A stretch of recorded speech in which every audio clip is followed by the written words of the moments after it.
노후를 맞이한 당신, 평생 피땀 흘려 모은 소중한 자산을 과연 어디에 두시겠습니까? 은행에 넣어둘까요? 자식들에게 맡길까요? 아니면 서랍 깊숙한 곳에 꽁꽁 숨겨둘까요? 익숙한 방법들처럼 들리지만 만약 이 모든 방법이 결코 안전하지 않다면 당신은 그래도 그 방식을 고집하시겠습니까? 오늘 들려드릴 이야기는 딱딱한 재테크 강의나 차가운 금융 조언이 아닙니다. 우리 곁에서 실제로 일어난 가슴을 울리는 진짜 이야기입니다. 여기 80대 노인 두 분이 계십니다. 이분들은 무릎을 탁 치게 만드는 기막힌 결정으로 당신들의 돈은 물론 마지막 자존심까지 온전히 지켜내셨습니다. 건강한 인생, 편안한 노후, 채널에 오신 것을 환영합니다. 만약 당신이 늙어서 돈이 부족할까봐 자식들이 정말로 나를 돌봐줄지 걱정돼서 혹은 이 돈을 도대체 어떻게 보관해야 발 뻗고 잘 수 있을지 고민이라면 오늘 이 이야기를 끝까지 들어주십시오. 이분들의 지혜가 당신의 미래를 지켜줄 가장 든든한 방패가 될지도 모르니까요. 지금 바로 시작합니다. 젊은 시절 우리는 흔히 자식 많이 낳아 놓으면 노후에 돌봐줄 사람이 많아 좋다고 말하곤 했습니다. 하지만 지금 현실을 한번 보십시오. 자식들도 각자의 삶이 너무나 고달픕니다.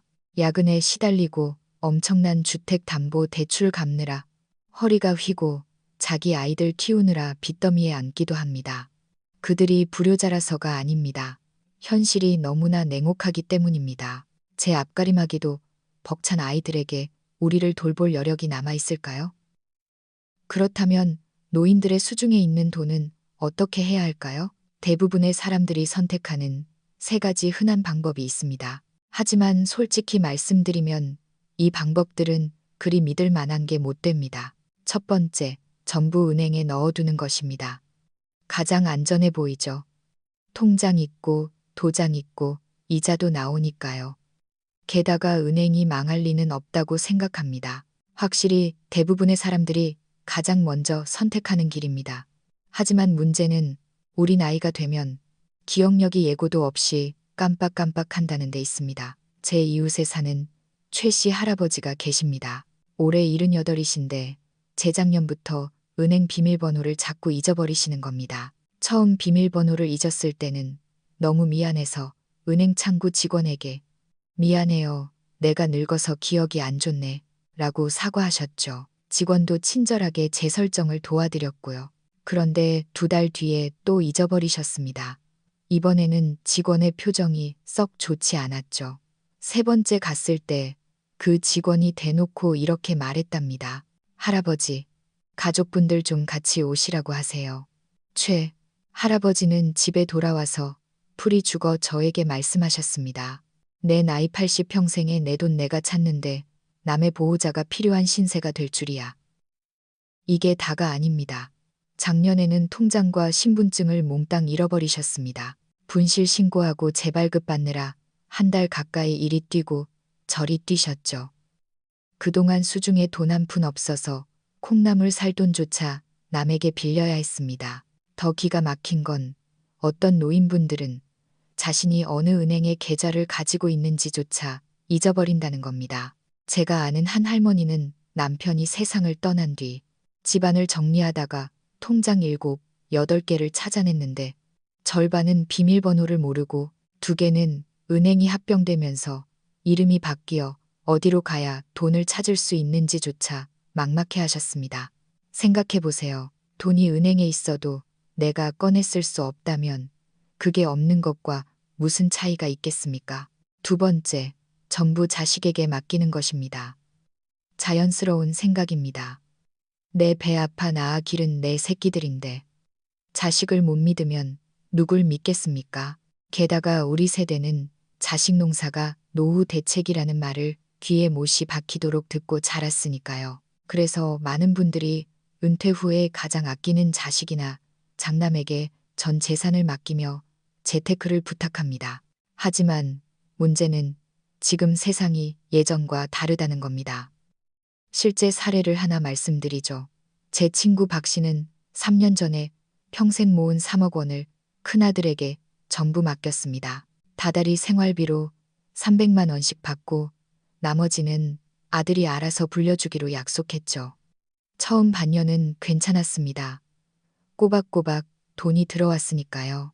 그런데 아들이 아파트 살 때 계약금이 부족하다며 아버지, 돈 좀 잠깐 쓸게요. 집 사고 나서 바로 채워놓을게요. 라고 하더랍니다. 박 씨는 아들이 집 산다니 좋은 일이겠거니 하고 허락했죠. 하지만 그 돈은 다시 돌아오지 않았습니다. 나중에는 인테리어다, 차 바꾼다 하며 핑계가 꼬리에 꼬리를 물었습니다. 박 씨가 돈 좀 달라고 하면 아들은 아버지, 돈 쓸 데가 어디 있다고 그러세요. 매달 생활비 드리잖아요. 라고 면박을 주더랍니다. 지금 3년이 지났는데 박 씨 수중에는 돈 한 푼 없습니다. 지난달에 협심증으로 입원해야 했을 때 아들이 아버지, 저도 요즘 자금 사정이 안 좋아요. 일단 아버지가 좀 융통해 보세요. 라고 했답니다. 병상에 누운 박 씨는 눈물이 핑 돌더랍니다. 내가 내 아들을 못 믿는 게 아니야. 하지만 돈 없어서 병원비 내는 것조차 자식 눈치를 보게 될 줄은 꿈에도 몰랐어. 아들이 나쁜 놈이라서가 아닙니다. 요즘 젊은 사람들 삶이 너무 팍팍해서 그렇습니다. 대출 이자에 아이들 학원비에 숨만 쉬어도 돈이 나가니까요. 그들도 정말 급하니까 부모 돈에 손을 대는 겁니다. 문제는 한 번 나간 돈은 다시 돌아오기 힘들다는 것이죠. 세 번째, 집안에 숨겨두는 것입니다. 가장 전통적이고 왠지 안심이 되는 방법이죠. 내 손안에 돈이 있으니 누구에게 아쉬운 소리 할 필요도 없고요. 우리 세대는 젊은 시절 전쟁과 가난을 겪어서 그런지 현금을 집에 쟁여두는 걸 편하게 여깁니다. 장롱 및 쌀도간 아니면 개인 금고를 사서 넣어두기도 하죠. 하지만 이 방법이야말로 위험천만합니다. 제 윗집에 사는 장할머니 이야기를 해드릴까요? 현금 2천만 원을 비닐봉지에 꽁꽁 싸서 부엌 쌀동 밑에 숨겨두셨는데 작년 장마 때 누수가 생겨 물이 부엌으로 흘러들었습니다. 나중에 발견했을 때는 돈이 전부 썩고 곰팡이가 쓸어버렸죠.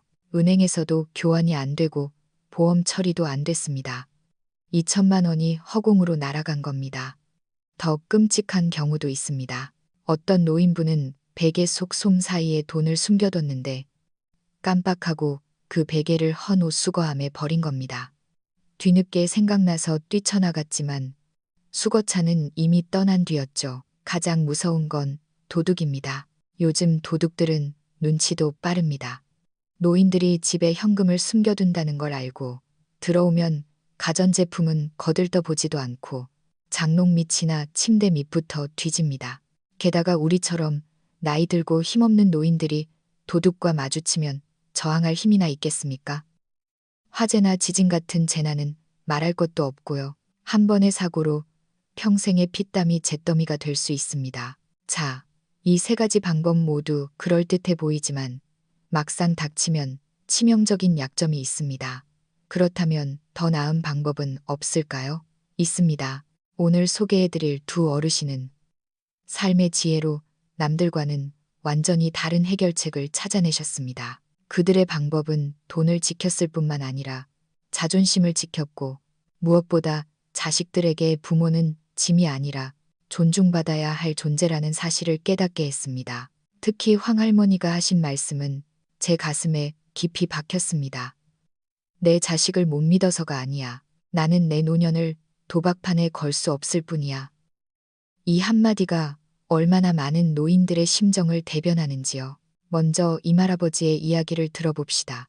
이말아버지는 서울 은평구의 낡은 빌라 5층에 사십니다. 엘리베이터도 없는 그곳에서 매일 아침 난간을 붙잡고 한 걸음 한 걸음 조심스레 내려가 장을 보십니다. 20년 넘게 이어온 습관이죠. 올해 81, 1943년생이시님. 할아버지는 은퇴한 지 20년이 다 되어갑니다. 젊은 시절 KT구 한국통신에서 근무하셨으니 소위 말하는 철밥통이었죠. 월급이 엄청 많진 않았어도 안정적이고 규칙적인 삶이었습니다. 할아버지는 입버릇처럼 말씀하십니다. 내 평생 고생은 안 무서워도 늙어서 자유 없는 건 죽기보다 싫어. 그분에게 자유란 돈과 때려야 뗄 수 없는 관계였습니다. 연금으로 매달 350만 원 정도가 나오고 젊은 시절 모아둔 돈도 좀 있었기에 자식들에게 손 벌린 적은 한 번도 없었습니다. 하지만 자신이 정확히 얼마를 가지고 있는지는 아무에게도 말하지 않았습니다. 이 비밀은 그가 50살 무렵 겪은 일에서 시작됩니다.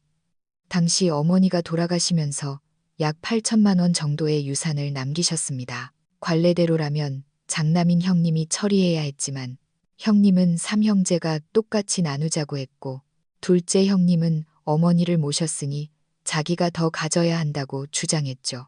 임할아버지는 조용히 넘어가려 했지만 형수님들이 나서면서 집안이 쑥대밭이 됐습니다.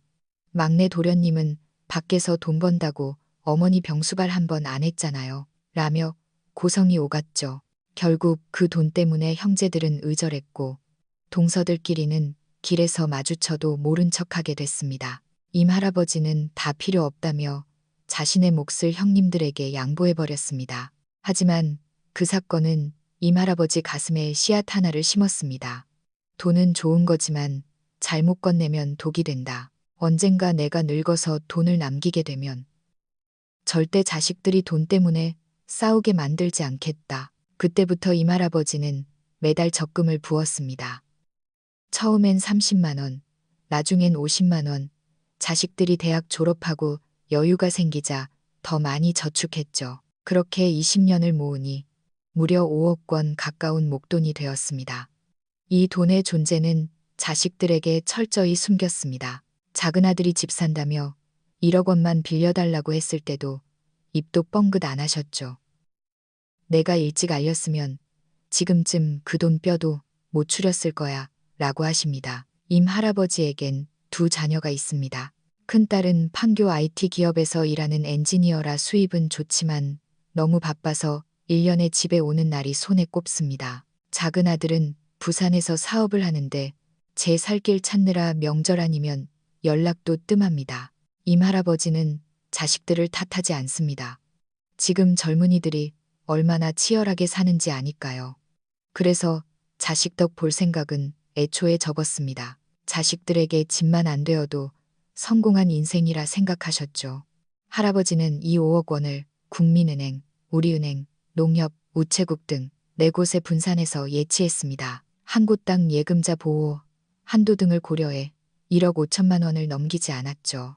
모든 예금은 정기예금으로 묶었고 해지하려면 반드시 본인이 직접 창구에 와야 한다고 못 박았습니다. 통장과 도장만으로는 안 되고 본인 서명이 있어야 한다고요. 통장은 집안 곳곳에 분산해서 숨겨두었고 비밀번호는 오직 본인만 알았습니다. 겉으로는 평범해 보이지만 이 돈은 임 할아버지의 든든한 배짱이었습니다. 이 돈의 중요성을 뼈저리게 느낀 건 6년 전 어느 아침이었습니다. 주방에서 아침을 준비하다 미끄러져 엉덩방아를 치렀는데 허리에 극심한 통증이 와서 꼼짝도 할 수 없었습니다.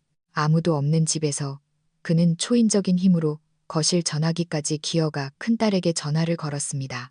딸이 급히 달려와 병원으로 모셨고 검사 결과 요추 압박 골절이었습니다. 입원비, 검사비, 간병비에 재활 치료비까지 1,000만 원 넘게 깨졌습니다. 딸이 내겠다고 했지만 임 할아버지는 고집을 피워 본인이 계산했습니다. 딸에게 카드를 내밀며 이렇게 말했죠. 아빠 다 준비돼 있다. 걱정 마라. 그 순간 아버지를 바라보던 딸의 눈빛에는 존경과 안도감이 섞여 있었습니다. 그 사건 이후 할아버지는 몸이 예전 같지 않음을 느꼈습니다. 장 보러 가는 길에 두세 번은 쉬어야 했고 무거운 건 들지도 못했죠. 재정 관리를 좀 더 확실히 해야겠다고 생각했습니다. 쓰러졌을 때 내가 얼마가 있는지 조차 모르면 헛고생한 게 되니까요. 하지만 그를 진짜 각성하게 만든 건 사기를 당한 일이었습니다. 2년 전 동네 복지관 건강 강좌에 갔다가 말솜씨 좋은 강사에게 홀려 이 500만 원짜리 일본 수입 건강보조식품 세트를 덜컥 산 겁니다. 혈압 낮추고 피를 맑게 해준다는 말에 샀는데 효과는커녕 설사만 줄기차게 했습니다. 환불하려 전화를 거니 의미 없는 번호였습니다. 그날 밤 임 할아버지는 잠을 못 이뤘습니다. 처음으로 내가 늙었구나, 판단력이 흐려졌구나라고 인정했죠. 이 500만 원은 큰돈이지만 더 무서운 건 자신의 돈이 안전하지 않다는 사실이었습니다. 그토록 조심성 많은 자신도 당하는데 절대적으로 안전한 게 있을까? 다음 날 그는 결단을 내렸습니다. 흩어져 있던 예금을 정리해 주거래.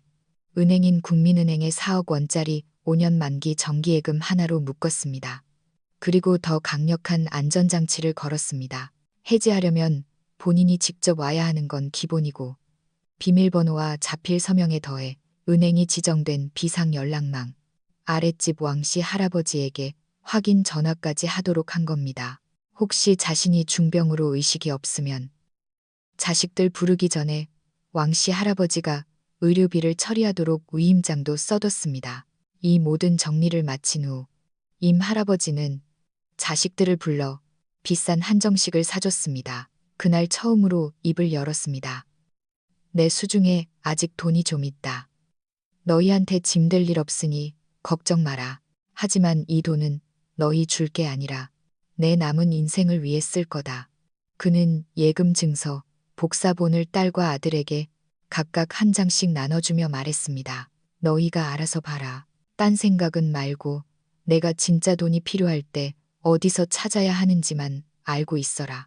그 식사 이후 자식들의 태도가 확 달라졌습니다. 딸은 2주에 한 번씩 본가에 들러 반찬을 채워놓고 아들은 안부 전화를 자주 하며 부산으로 와서 같이 살자고 권하기도 했습니다. 임 할아버지는 웃으며 거절했습니다. 친구에게는 이렇게 말했죠. 내가 쥐고 있는 게 있다는 걸 아니까 가까이 오는 거야. 그래도 괜찮아. 사람 마음이 다 그렇지. 내 삶이 편안하면 그만이야. 원망도 실망도 없이 그는 자신만의 방식으로 노후를 지키고 자식들의 마지막 존중까지 얻어냈습니다.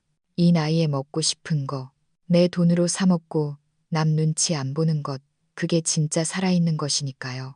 임 할아버지의 말씀은 뼈가 있습니다. 돈이 있다고 다 행복한 건 아니지만 돈 없으면 한 발짝도 못 움직인다. 81년 인생의 진리입니다. 이제 또 다른 분, 황할머니의 이야기를 해보겠습니다. 황할머니는 강원도 춘천의 오래된 아파트 2층에 사십니다. 1980년대에 지어진 아파트라 계단이 가파르고 난간도 흔들리지만 다리 힘 기른다며 굳이 걸어 다니십니다. 황할머니의 지로는 이렇습니다. 늙는 건 문제가 아니야. 돈 없는 게 진짜 문제지. 이건 그저 하는 말이 아니라 피눈물로 배운 교훈입니다. 3년 전부터 치매 증상을 보이는 88살 남편 때문입니다. 처음엔 요일을 헷갈리더니 나중엔 집도 못 찾아 파출소에서 연락이 오곤 했습니다. 의사는 완치는 불가능하고 진행을 늦추는 게 최선이라 했지만 그 늦춤에는 돈이 듭니다. 약값, 데이케어 센터 비용, 방문 요양보호사 비용까지. 만약 요양병원이라도 가게 되면 한 달에 3, 400만 원은 우습게 깨집니다. 황할머니 본인도 고혈압에 당뇨가 있어 병원 신세를 자주 집니다. 한 번은 집에서 현기증으로 쓰러져 20분간 꼼짝도 못하고 누워 있었는데 죽음이 코앞에 온 것 같았습니다. 그때 뼈저리게 느꼈죠. 내가 쓰러지면 필요한 건 자식의 효심이 아니라 돈이다. 황할머니는 평생 안 먹고 안 입으며 남편과 함께 3억 6천만 원을 모았습니다. 이 돈은 생명줄이나 다름없습니다. 이웃들은 황할머니 집에 그런 목돈이 있는 줄 꿈에도 모릅니다. 그런데 이 돈 보관이 골치였습니다. 황할머니에겐 딸 하나, 아들 하나가 있습니다. 딸은 대학병원 간호사로 일하며 성실하고 야무집니다. 월급 350만 원으로 알뜰하게 살며 매주 친정에 와서 청소며 빨래를 도와줍니다. 하지만 아들은 다릅니다. 어릴 때부터 고집불통에 끈기가 없어 직장을 밥 먹듯이 그만뒀습니다. 30 넘어서까지 카드 빚에 사채까지 써서 5천만 원 넘는 빚을 졌죠. 며느리는 못 견디고 아이 데리고 친정으로 도망간 지 오래입니다. 그런데도 아들은 정신 못 차리고 한탕주의에 빠져 있습니다. 몇 년 전 황 할머니가 큰 수술을 받게 되었을 때 혹시 수술 중에 잘못될까봐 아들에게 통장을 잠시 맡겼습니다. 엄마가 너희 남매 주려고 모은 돈이니 잘 보관해라. 아들은 걱정 말라며 큰 소리 쳤죠. 퇴원하고 보니 통장에서 6천만 원이 비어 있었습니다. 아들은 빚 갚는 데 썼다. 친구 급한 불 꺼졌다며 변명만 늘어놓았습니다. 속이 뒤집어졌지만 이미 엎질러진 물이었죠. 그때부터 황 할머니는 아들에게 절대 돈을 안 맡기기로 결심했습니다. 그렇다고 아들과 연을 끊을 수도 없는 노릇이니 돈을 안전하게 지킬 묘안이 필요했죠. 며칠 밤을 고민한 끝에 황 할머니는 딸을 동네 콩나물 국밥집으로 불러냈습니다. 조용하고 따뜻한 국밥 한 그릇을 시켜놓고 딸에게 털어놓았습니다. 엄마가 너한테 부탁할 게 있다. 딸은 엄마 건강이 나빠진 줄 알고 긴장했습니다. 할머니는 그간의 고민과 사라진 6천만 원 이야기를 전부 털어놓았습니다. 딸은 오빠 욕을 하는 대신 엄마 손을 꽉 잡아주었습니다. 그날 황할머니는 중대한 결정을 내렸습니다. 3억 원을 세 덩어리로 나누어 딸 명의의 계좌가 아닌 자신의 명의로 된 새 계좌에 넣되 딸을 대리인으로 지정했습니다. 그리고 아주 독특한 조건을 걸었습니다. 통장과 카드를 만들지 않아 오직 은행 내부 전산으로만 확인 가능하게 하고 매달 생활비 150만 원이 황할머니의 생활비 통장으로 자동 이체되도록 설정했습니다. 이 방법의 장점은 이렇습니다. 첫째, 돈은 여전히 황할머니 소유입니다. 둘째, 아무나 쉽게 돈을 뺄 수 없습니다. 셋째, 매달 생활비가 꼬박꼬박 들어와 걱정이 없습니다. 넷째, 혹시 할머니가 치매나 혼수 상태가 되면 대리인인 딸이 병원비 등을 처리할 수 있습니다. 할머니는 딸에게 신신당부했습니다. 이 돈은 나랑 내 아빠 요양비다. 오빠한테는 비밀로 해라. 딸이 오빠가 알면 난리 칠 텐데 어떡해? 라고 묻자 할머니는 단호하게 말했습니다. 공평한 건 이상이고 살아남는 게 현실이야. 내가 살아야 너희한테 짐이 안 된다. 이건 오빠를 못 믿어서가 아니라 나중에 내가 노망나서 엉뚱한 짓 할까봐 나 자신을 막는 거야. 모든 조치를 끝내자 마음이 한결 편해졌습니다. 아니나 다를까 얼마 후 아들이 또 찾아왔습니다. 이번엔 정말 확실한 투자처가 있다며 1억만 투자하면 반년 뒤에 1억 5천으로 불려주겠다고 무릎 꿇고 빌었습니다. 이번만 도와주면 빚 다 갚고 새 사람 되겠다고요. 황할머니는 차분하게 말했습니다. 엄마, 이제 그런 큰 돈 없다. 나랑 내 아빠 죽을 때 쓸 관짤돈만 남겨뒀어. 우린 너희한테 짐 되기 싫다. 아들은 화를 내며 문을 쾅 닫고 나갔고 며칠 연락도 안 했지만 할머니는 예전처럼 자책하지 않았습니다. 할 도리는 다 했으니까요. 사랑해서 안 주는 게 아니라 위험해서 못 주는 거야. 할머니의 눈빛은 흔들리지 않았습니다. 늙어서 돈을 쥐고 있는 건 자식을 통제하려는 게 아니라 스스로 존엄하게 물러날 뒷길을 만드는 것임을 깨달았기 때문입니다. 모성애는 자식에게 갉아먹히라고 있는 게 아니라 멈춰야 할 때 멈추는 지혜를 포함하는 것입니다. 노인의 돈은 비 오는 날의 우산과 같습니다. 어두워지면 우산 없이는 한 발짝도 못 나갑니다. 퇴직금이나 국민연금만 믿는 분들 계시죠. 하지만 공무원이나 교사 출신이 아니라면 월 100만 원도 못 받는 분들이 수두룩합니다. 요즘 물가에 100만 원으로 뭘 할까요? 병원비, 공과금, 식비 내고 나면 남는 게 없습니다. 요양원이라도 가려면 월 2, 300만 원은 기본입니다.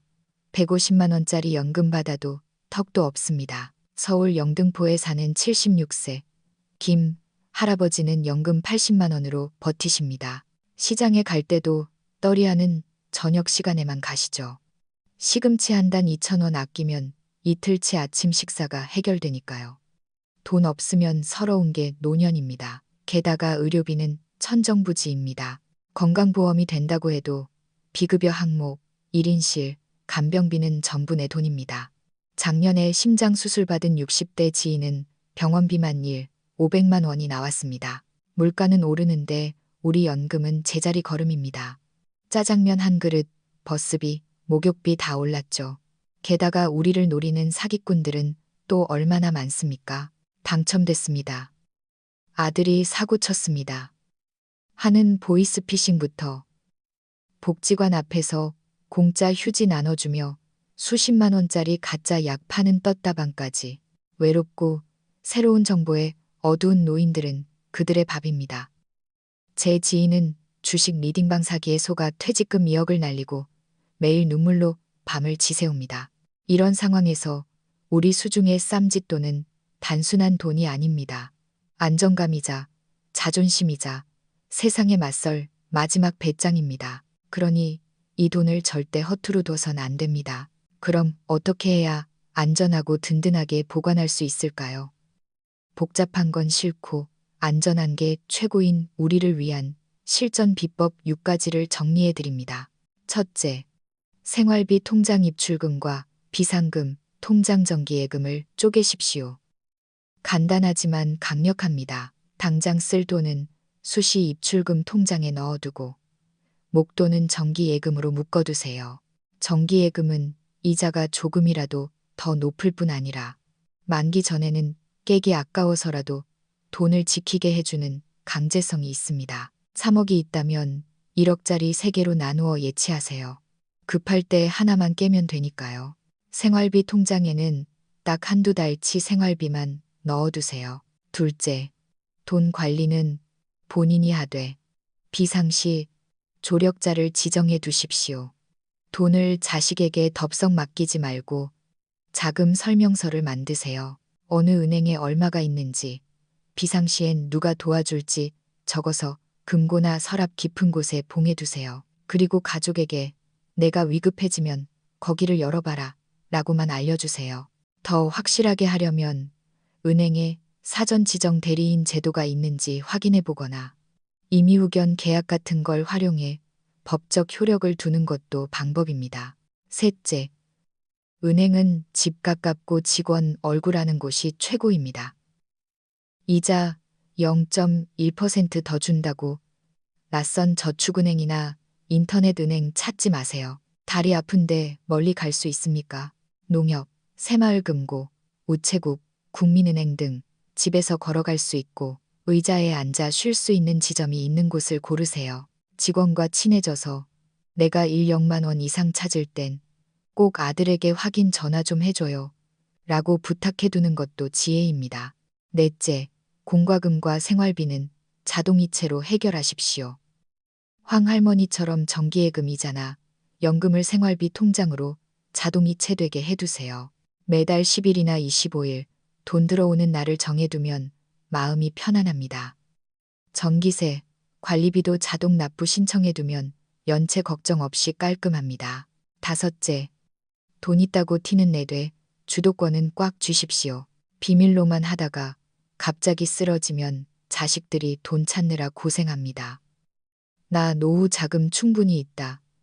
너희한테 손 안 벌리니 걱정 마라. 대신 이건 내 병원비다. 라고 당당히 밝히세요. 이말아버지처럼 통장 사본만 보여주고 원본은 내가 쥐고 있는 것도 좋은 방법입니다. 돈은 비밀이 아니라 당신의 권력입니다. 여섯째, 비상 연락망을 만드십시오. 자식 외에 믿을 만한 조카나 이웃 등 2, 3명의 연락처를 확보해 서로 공유하게 하세요. 고독사를 막고 위급 상황에 대처하는 생명줄입니다. 여러분, 늙어간다는 건 손에 쥔 모래가 빠져나가는 것과 같습니다. 체력도, 친구도, 역할도 사라지죠. 그때 유일하게 아니요, 난 이걸로 할게요 라고 선택할 수 있게 해주는 힘이 바로 돈입니다. 돈이 있어야 아플 때 간병인 쓰고 자식 눈치 안 보고 갈비탕 한 그릇 사 먹고 며느리 앞에서 당당할 수 있습니다. 자식들을 못 믿어서가 아닙니다. 10년 뒤의 일은 아무도 모르기 때문입니다. 사랑은 주되 권리는 남겨두세요. 마지막으로 세 문장을 마음에 새겨주십시오. 돈이 있어야 자식이 당신 넘어질까 걱정하고 돈 없으면 넘어져도 노망났다고 핀잔 듣는다. 내 돈으로 내 밥 사 먹는 게 노년의 진정한 자유다. 통장은 숫자가 아니라 당신의 자존심이다. 오늘 이야기를 듣고 어떤 생각이 드셨나요? 노후 자금, 자식에게 맡겨야 할까요? 꽉 쥐고 있어야 할까요? 여러분의 경험이나 생각을 댓글로 남겨주세요. 당신의 지혜가 다른 분들에게 큰 도움이 될 수 있습니다. 오늘 내용이 가슴에 와닿았다면 구독과 좋아요 눌러주시고 소중한 가족들에게도 공유해주세요. 여러분의 품위 있고 안전한 노후를 응원합니다. 감사합니다.